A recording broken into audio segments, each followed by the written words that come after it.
Have you ever delivered a speech that absolutely tanked? You're never going to deliver a perfect speech. What we have to do as speakers is try to close the gap on perfection. And the way that we do this is through analysing our failures. So we have to go into the hurt locker, look at that speech that tanked, and work out what went wrong. I had a great idea for an event. On the 10th of October, World Mental Health Day, I was going to run an event on happiness, looking at not just how do we cure or prevent mental illness, but how do we actually go beyond that? Because mental health isn't just about not feeling negative, it's about feeling positive in life. And I felt that this angle on mental health was something that was new, something that wasn't being particularly talked about on World Mental Health Day. I booked out a plush conference room in the Hilton Hotel. I had really good sign-ups for the event. By the time that the clock struck 7 p.m, we had 42 people in the room.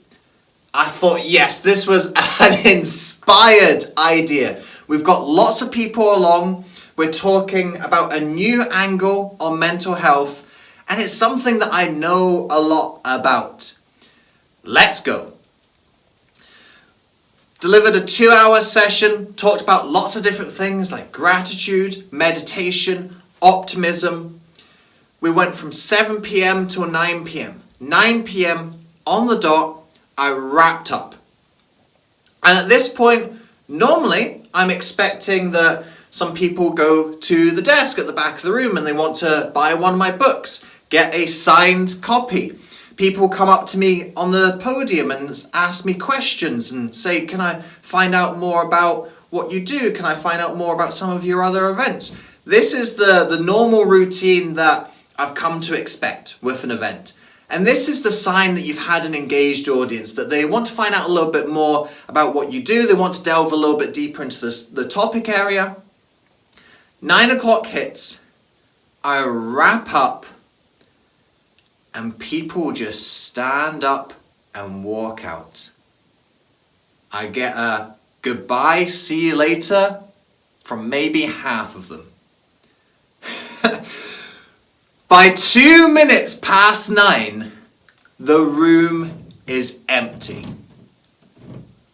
What in all God's earth happened? I had to look at that event, something that I thought was such a good angle that for all intents and purposes had seemed like it had worked. Everything had gone into place.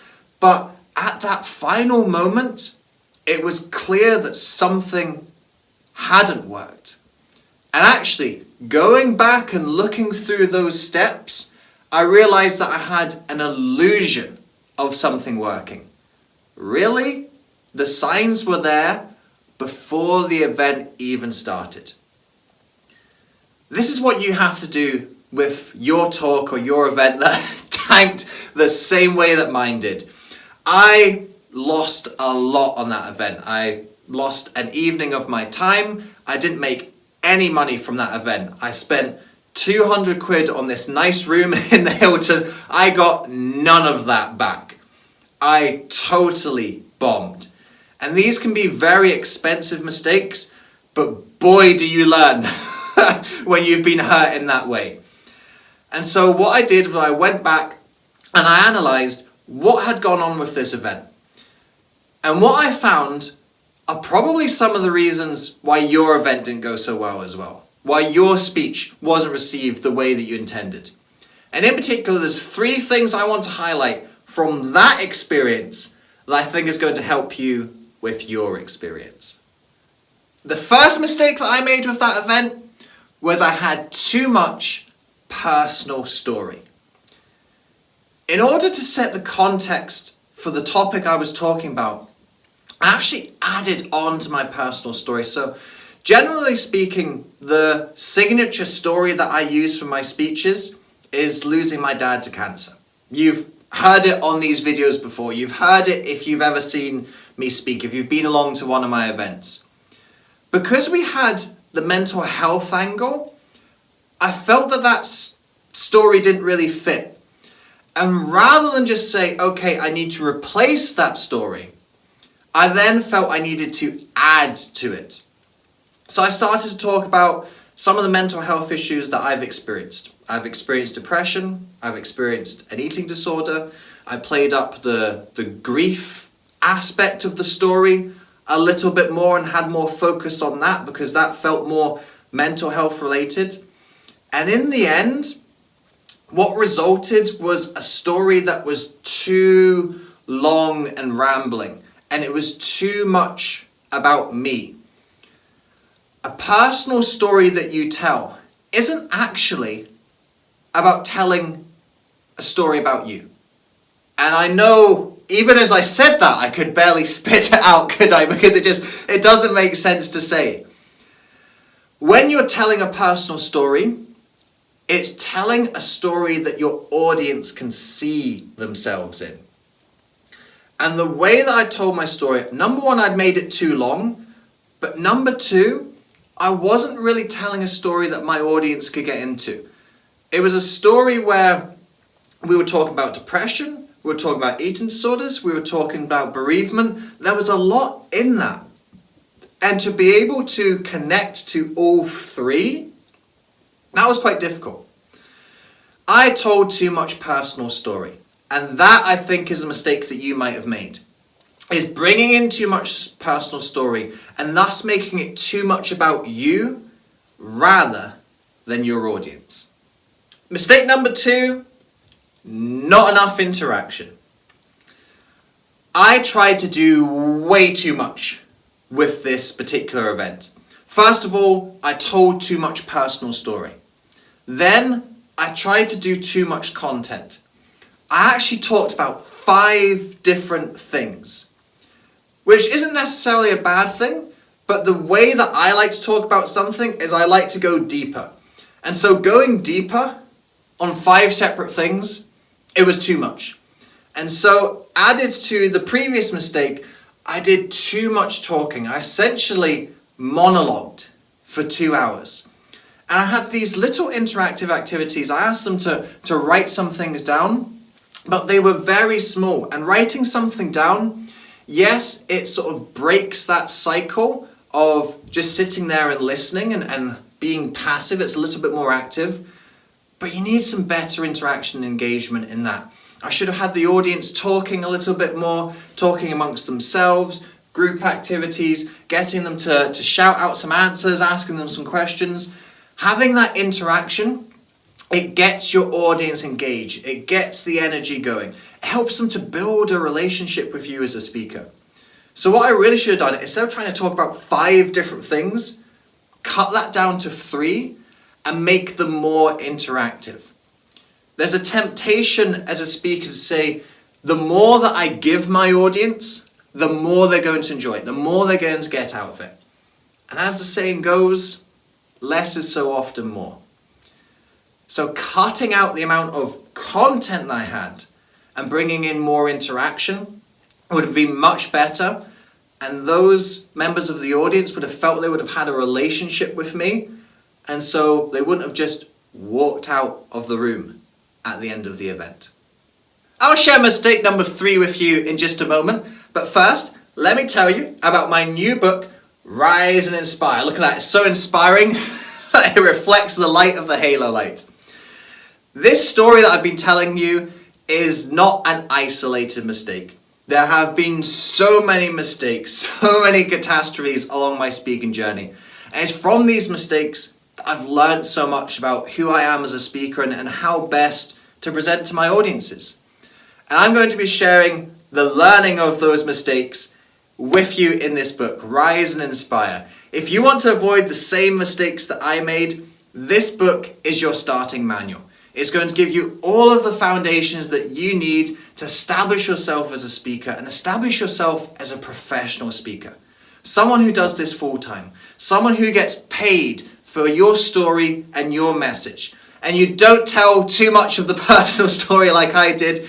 There's so many things in here that you need to know. A storytelling structure so you don't make that mistake. Ideas on how to interact with your audience. How you develop your speaking so that you don't make these rookie errors. Rise and Aspire is now a #1 Amazon bestseller, and you can get your copy right there in the link below this video. Whether it's ebook, paperback, or audiobook, they're all there for you, so go get your copy.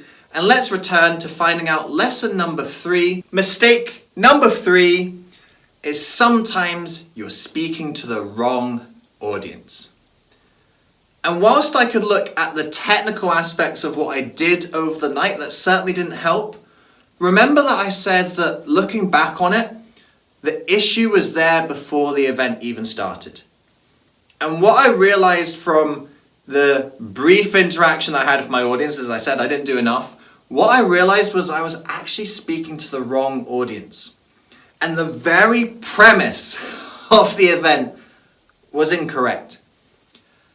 I tried to do an event about positive mental health on Mental Health Day, which sounds like a great idea. The issue being that International Mental Health Day is associated with mental illness. And so whilst I didn't know too much about the personal stories of the people in the room, what I could sense was that these were people who had been through mental illness and were still there in the depths. They didn't want to hear about how positive life can be, about how grateful you can be, about how optimistic you can be.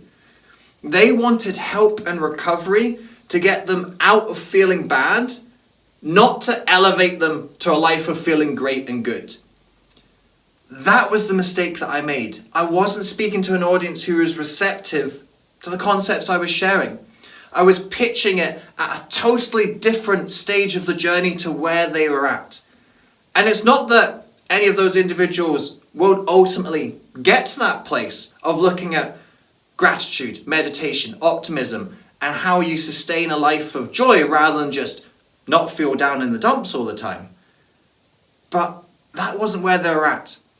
And that's something that's really important to realize about your audiences is you've got to meet them at the stage of the journey you're at. And it's so easy to do this in different industries.